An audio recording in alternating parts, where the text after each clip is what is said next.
Good evening. My name is Annette Grimes, and I wanted to come before you today to talk about obesity, that is the leading cause of death in the United States. The issue at hand is obesity. Obesity is a preventable health condition that has been causing health cares to rise.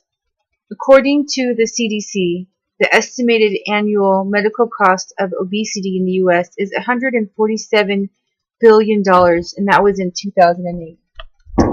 We have that on the board. $147 billion in costs in healthcare.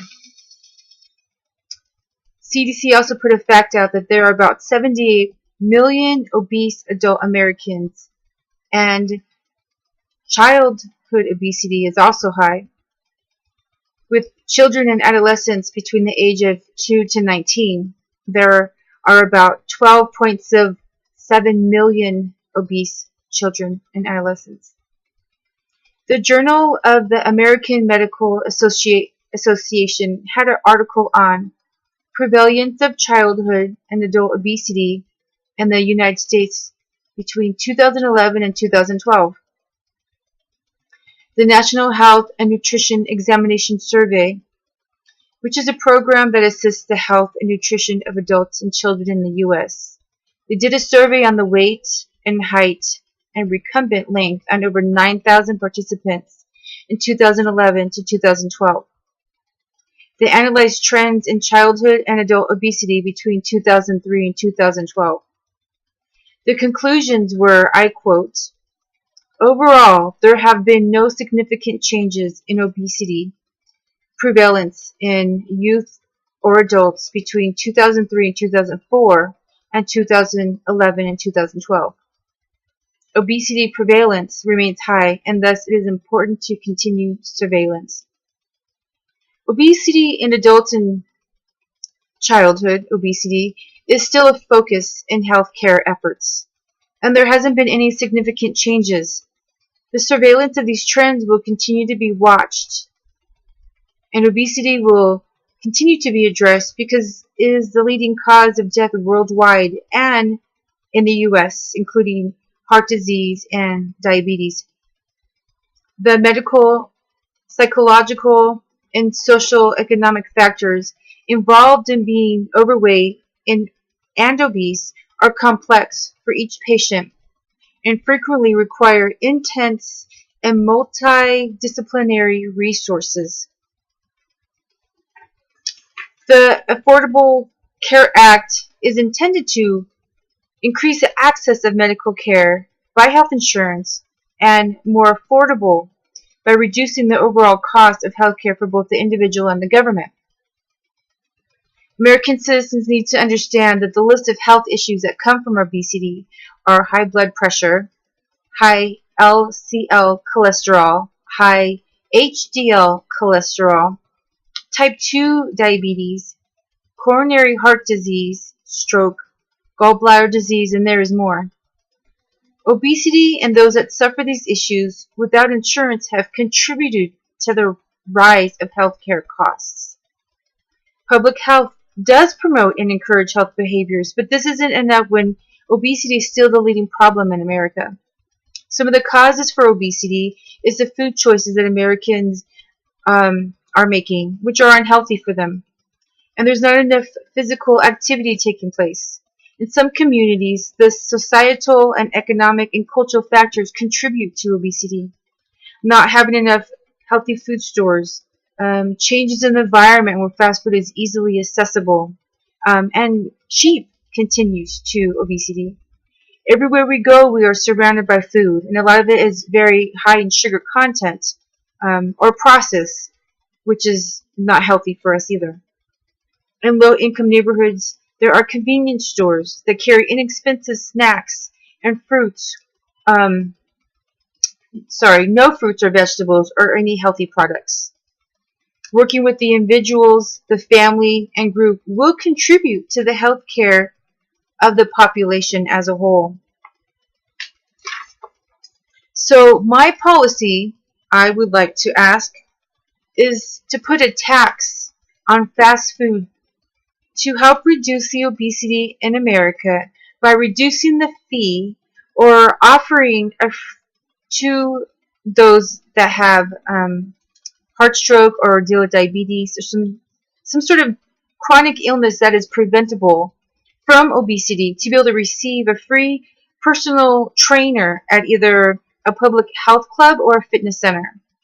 Okay, so you're probably wondering, what is the cost? Okay, well, the food industry in the United States is around 191 billion a year. If we were to take just 1% and tax that, we would get $1,910,000,000 a year. Now, if we divide that by 52 states, that's $36,730,000 a state, give or take, where the population in some states are smaller. Now, divide that number, the 36 million, by roughly $1,000 or less for someone to be a member of a public health club or a fitness center. That leaves about 35,000 people per state.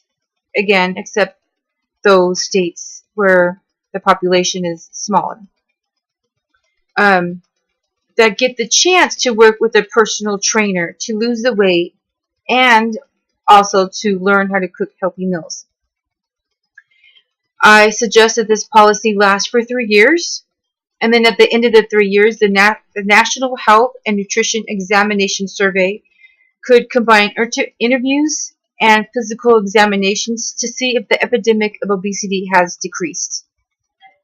For each patient, the primary physician will do an examination to see what the causes are for this obesity, whether it's bad food choices, no physical activity. If those are the sorts of things that can prevent the disease, then this could be a new approach to combating obesity. And this is a way of promoting health through organized efforts of a certified personal trainer. Now, the free pass wouldn't be given out to anybody. There would be guidelines on those who would qualify. And those with chronic diseases, again, like maybe diabetes or high blood pressure, can learn the art of cooking to prevent disease and prolong their life. This would be a contract that requires a commitment from the patient to maybe visit their trainer about twice a week, building up to 4 or 5 times a week. And they can learn new recipes, learn what it's like to have a physical activity in their life, and eat healthy meals. If the patient doesn't stay within this program, then there's grounds for termination. The idea is to be able to help the patient change their behavior about their unhealthy lifestyle, enjoy learning to lead an active life, and make healthy food choices, which in return reduces the cost of medical bills and prescriptions that are prescribed to those that deal with obesity. Okay, so let's say out of the 35,000 people that are in these 52 states, if we multiply that number, it will be about 1,820,000 people. Okay, so from that 1 million people, let's say this only works for 20% of them. That number then is 364,000 Americans. Now, those that are obese spend $1,500 plus more a year on their medical bills than those of a normal weight. So if I were to times that 364,000 Americans times $1,500, that's $546 million that could be saved a year for 3 years off our healthcare costs. So that's an option. It's another way of helping the obese to get involved in their community, have more of a hands-on type of situation with them to help them lose weight and to reduce the medical bills, prolong life, promote healthy life. The stakeholders that would be involved would be the clinicians and their professional associations, the patients, consumers, the U.S. Department of Health and Human Services, the CDC, and the NIH. The Agency for Healthcare Research and Quality will be collecting data and evaluating the effectiveness of this policy. This agency works with clinicians and its providers to continue to improve the quality, effectiveness, and efficiency of healthcare for all Americans. They believe in the clinical community linkages. And from their website, with community-based activities, it promotes healthy behavior. Forming partnerships and relationships among clinical, community, and public health organizations will fill in the gaps as needed. Clinicians can help in offering services to patients that they can't provide for themselves. These strategies can improve access to clinical preventative services such as screening and counseling, community-level activities, and appropriate medical treatment have been shown to reduce and prevent diseases in communities. So, overweight and obesity have increased in recent years, and statistics suggest that they will continue to do so if there is no significant public health investment. So between the healthcare professionals, policymakers, and researchers, they all have a job at trying to solve this or reduce this problem.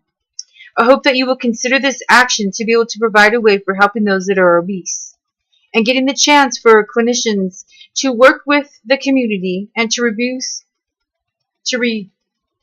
obesity with saving lives and reducing medical costs. And I'm not asking to pull any money from the funds of the government. It would just be that 1% of fast food that can really help save and change the lives of those that are obese, of those of obesity that is causing Americans to die. It is the leading cause of death in America. Please consider this policy. Thank you.